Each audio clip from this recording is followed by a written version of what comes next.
Unified 911, anong matutulong namin sa'yo? Anya ti maitulog mi ken kapo. Anong may tatabang ko sa Unsay imo? akong ikatabang nimo? Ngini makadabang nami sel ka no.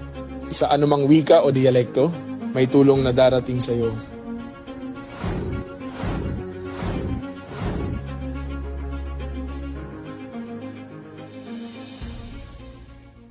Lilingkod sa bawat Pilipino at magbibigay ng tamang impormasyon para sa tahimik at maayos na Pilipinas. Police News Network, alagad ng batas, tagapagtaguyod ng balitang pulis, sandigan ng mamamayan, patnubay ng katotohanan. Kampo Krame, maghahatid ng pinakahuling kaganapan at nagbabagang balita. Ito ang PNN Police News Network.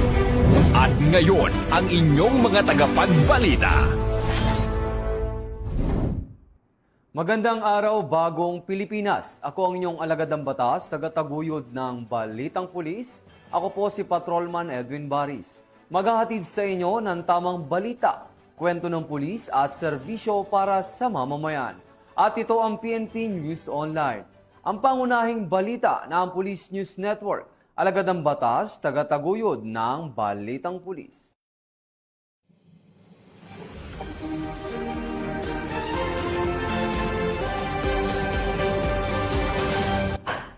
Narito ang mga balitang hatid ng ating PNN correspondents mula sa iba't ibang panig ng bansa.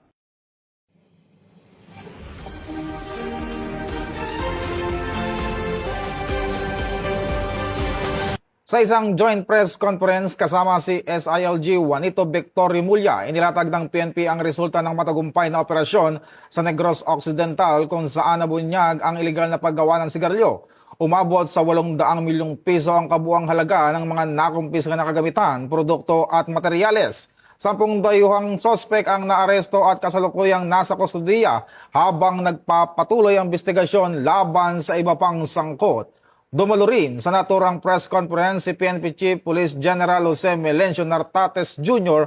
at si Secretary Rimulya sa ika-90 induction ceremony ng Negros Press Club sa Royce Hotel and Convention Center kung saan kinilala ang mahalagang papel ng media sa pagsusulong ng transparency, accountability at wastong impormasyon sa publiko.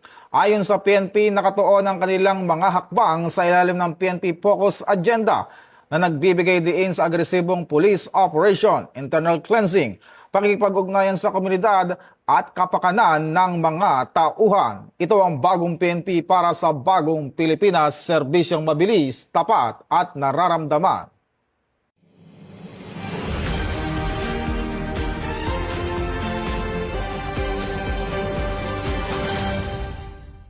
Formal nang pinasinayaan ng Philippine National Police ang PNP Training Service Headquarters noong ika-23 ng Abril taong kasalukuyan sa Camp General Vicente Lim sa Laguna bilang bahagi ng patuloy nitong pagpapalakas sa sistema ng pagsasanay at pagpapaunlad ng kakayahan ng mga pulis. Pinangunahan ni Police Lieutenant General Bernard M. Banac ang Deputy Chief for Administration ng Philippine National Police kasama ang iba pang matataas na opisyal ng PNP.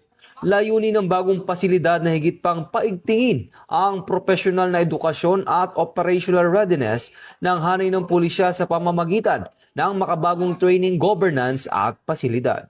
Ayon sa PNP, ang inisyatibong ito ay bahagi ng kanilang focused agenda na nagtataguyod ng disiplina, kakayahan at makabagong sistema ng pagsasanay upang matugunan ang nagbabagong hamon sa seguridad. Ito ang bagong PNP para sa bagong Pilipinas, serbisyong mabilis, tapat at nararamdaman.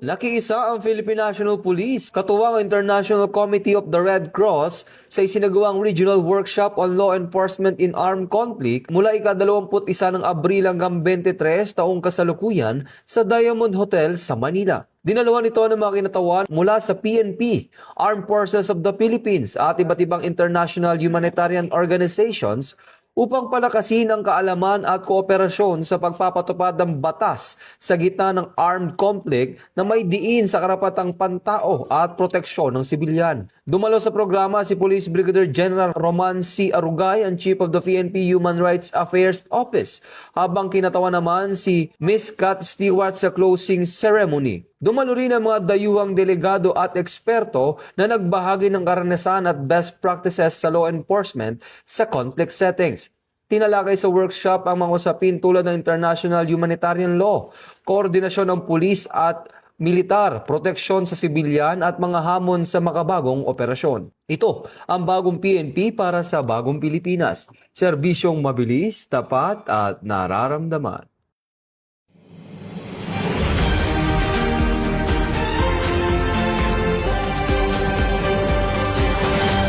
Nagsagawa ng basketball clinic ang PNP Responders Team sa Barangay Balabag, Malayaklan, Boracay ngayong araw na pinangunahan ni Mr. Harold Santa Cruz, head coach, kasama si Police Master Sergeant Abdul Kair Bayabaw, Captain Ball. Dinaluhan ito ng 20 kabataan may edad 10 hanggang 16 na taon na nagkaroon ng pagkakataong matuto ng basic basketball skill, drills at teamwork exercises. Layunin ng aktibidad na mahikayat ang mga kabataan sa sport, paunlarin ang kanilang kakayahan sa larangan ng palakasan at itaguyod ang disiplina, teamwork at sportsmanship. Dagdag pa rito, layunin din itong mailayo ang mga kabataan sa masamang bisyo at iba't ibang uri ng iligal na gawain sa pamamagitan ng pagbibigay ng makabuluhan at produktibong aktibidad. Ayon sa organizer, bahagi ito ng patuloy na advokasya ng PNP Responder Team na magatid ng mga programang naglalayong hubugin ang kabataan tungo sa positibong direksyon at mas maayos na kinabukasan. Ito ang bagong PNP para sa bagong Pilipinas, serbisyong mabilis, tapat at nararamdaman.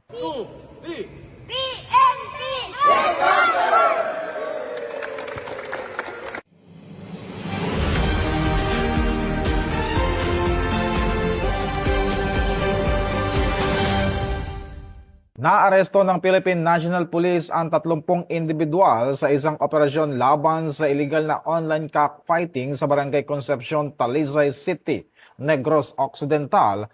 Pinangunahan ng Criminal Investigation and Detection Group ang operasyon na isinagawa sa isang pribadong lugar na ginagamit umano sa live online sabong. 2 individual ang nasagip habang isang menor de edad ang natagpuan at agad na inilagay sa pangangalaga ng mga otoridad. Na-recover sa lugar ang iba't ibang kagamitan para sa live streaming, communication devices at mga parapernalya na ginagamit sa online sabong. Inihahanda na ang kasong paglabag sa PD 1602 kaugnay ng Republic Act 10175 laban sa mga naaresto. Kasama na rin ang hiwalay na reklamo para sa trafficking in person laban sa ilang sangkot, kabilang ang isang dismissed police officer. Ayon kay PNP Chief Police General Jose Melencio Nartates Jr., patunay ang operasyon ng matibay na paninindigan ng PNP laban sa iligal na sugal. Patuloy naman ang follow-up operation ng pulisya upang matukoy ang iba pang sangkot bilang bahagi ng pinaigting na kampanya laban sa illegal gambling network. Ito ang bagong PNP para sa bagong Pilipinas, serbisyong mabilis, tapat at nararamdaman.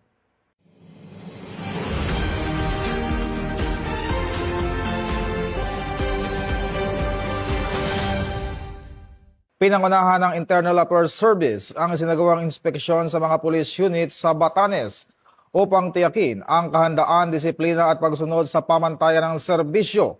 Personal na sinuri ni IAS Inspector General Brigado Dulay ang kondisyon at operational readiness ng mga police units sa ilalim ng Batanes Police Provincial Office, kabilang ang Basco, Ibana, Uyugan at Mahataw Police Station at Batanes Mobile Force Company. Sa kabila ng hamon ng distansya at limitadong resources, ipinakita ng mga pulis sa lalawigan ang matibay na dedikasyon sa pagpapanatili ng kapayapaan at kaayusan.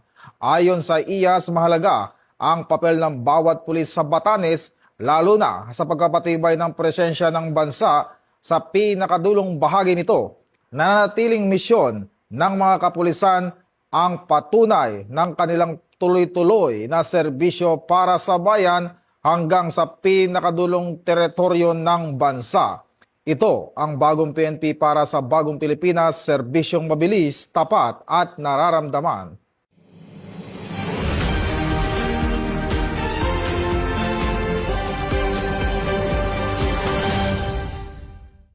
Pinangunahan ng Cardinal Santos Medical Center, katuwang ang Suchi Eye Center, PNP Health Service, at sa pakikipagtulungan ng OLC Foundation Incorporated ang isang medical outreach program na ginanap sa Bulwagang Lapu-Lapu, Camp Crame, Quezon City na nagalayong magbigay ng libreng serbisyong pangkulusugan sa kapulisan. Isinagawa ang aktibidad para sa mga benepisyaryo na kinabibilangan ng mga PNP personnel at kanilang mga dependents upang mabigyan ng pagkakataong magpakonsulta at magpasuri ng libre, kabilang sa serbisyong medikal tulad ng pagsusuri sa mata at iba pang diagnostic procedures upang matukoy ang kalagayan ng paningin ng mga pasyente. Samantala nagatid naman ang PNP Health Service ng komprehensibong serbisyong medikal tulad ng pagkuha ng vital signs at konsultasyon gaya ng internal medicine, pediatrics, cardiology, endocrinology at iba pang serbisyong medikal.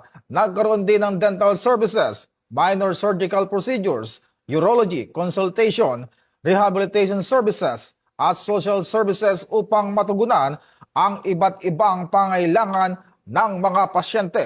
Layunin ng nasabing medical outreach program na mailapit ang serbisyong pangkalusugan at mapangalagaan ang kalusugan ng bawat kapulisan at kanilang pamilya. Mula po dito sa himpilan ng Pambansang Pulisya ng Pilipinas, ako po si Patrolman Adrian Dayaw, nagbabalita para sa Police News Express. At ito ang bagong PNP para sa bagong Pilipinas, serbisyong mabilis, tapat at nararamdaman. Matagumpay na winasak ng Philippine National Police ang mahigit sa 11 milyong halaga ng mga tanim na marijuana matapos ang magkakasunod na anti-illegal drug operation sa Cordillera Administrative Region mula April 19 hanggang 25, 2026. Sa loob ng isang linggo, nakapagsagawa ang mga otoridad ng 16 na eradication operations sa mga bulubunduking lugar na nagresulta sa pagkakatuklas at pagkakasunog sa 18,520 na piraso ng fully grown marijuana plants at 61,470 gramo ng tuyong marijuana na may kabuang halagang humigit kumulang 11 million pesos. Ang malawakang pagkilos na ito ay bahagi ng PNP-focused agenda sa ilalim ng Enhanced Managing Police Operations na naglalayong putulin ang supply ng illegal na droga mula sa mismo na pinagmulan nito. Ayon kay Chief PNP, Police General Jose Melencio Nartatis Jr., ang tagumpay na ito ay bunga ng pinaigting na intelligence monitoring at mas agresibong operasyon sa mga liblib na lugar upang matiyak na hindi makarating sa mga lungsod ang mga naturang kontrabando. Binigyang diin ng general na ang PNP ay mananatiling walang humpay, ngunit laging sumusunod sa batas sa kanilang kampanya para sa isang bagong Pilipinas. Ako po si Patrolwoman Sari Bernales, nagbabalita para sa Police News Network. At ito ang bagong PNP para sa bagong Pilipinas, serbisyong mabilis, tapat at nararamdaman.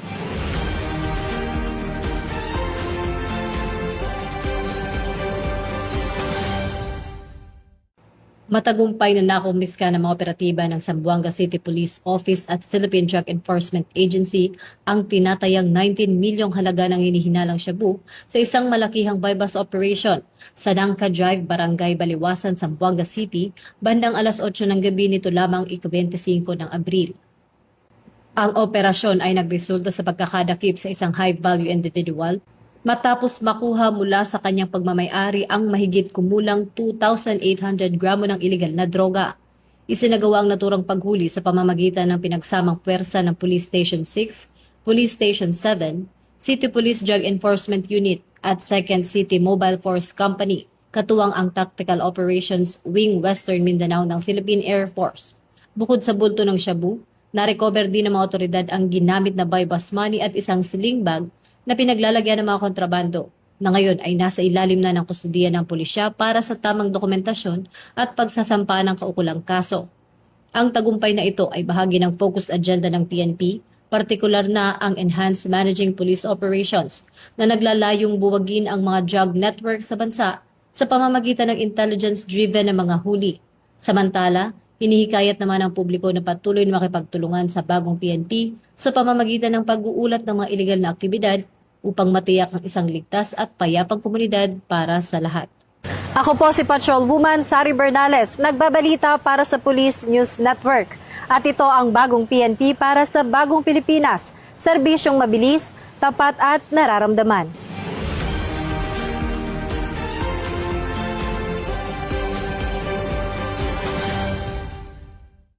Matagumpay na binuwag ng mga operatiba ng Police Regional Office 8 ang isang drug den sa barangay Damulaan, Albuera, Leyte noong ika-25 ng Abril.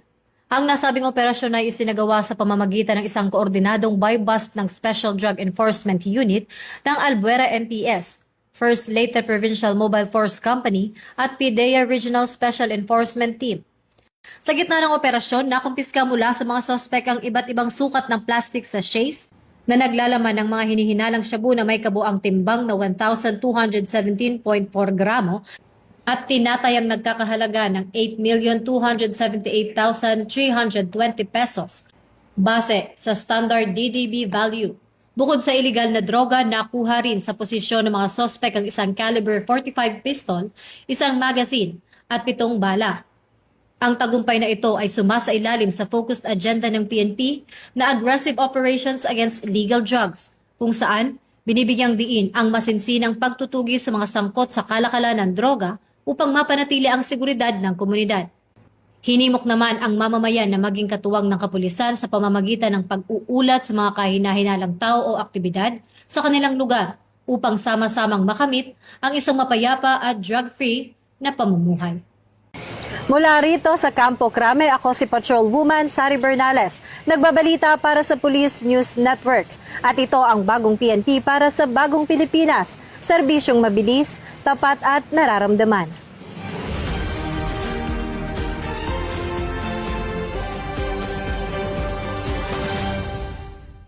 Para sa mas malawak at mabilis na ulat ng mga balita, huwag kalimutang mag-like, follow and share sa aming official social media accounts ng Police News Network. Tutok lang sa aming YouTube channel para sa mga live stream at replays. At ipollow kami sa X account para sa mga real-time updates at Facebook account ng Police News Network.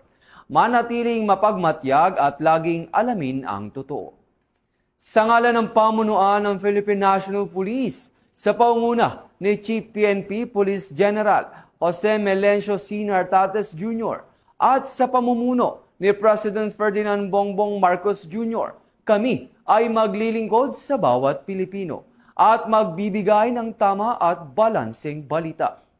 Mula rito sa tanggapan ng tagapag-ugnay ng Pambansang Pulisya, kami ang inyong alagadang batas, tagataguyod ng Balitang Pulis. Ako ang inyong tagapag-ugnay, Patrolman Edwin Baris. Maghahatid ng tamang balita, kwento ng pulis at serbisyo para sa mamamayan. At ito ang PNP News Online. Ito ang bagong PNP para sa bagong Pilipinas. Serbisyong mabilis, tapat at nararamdaman.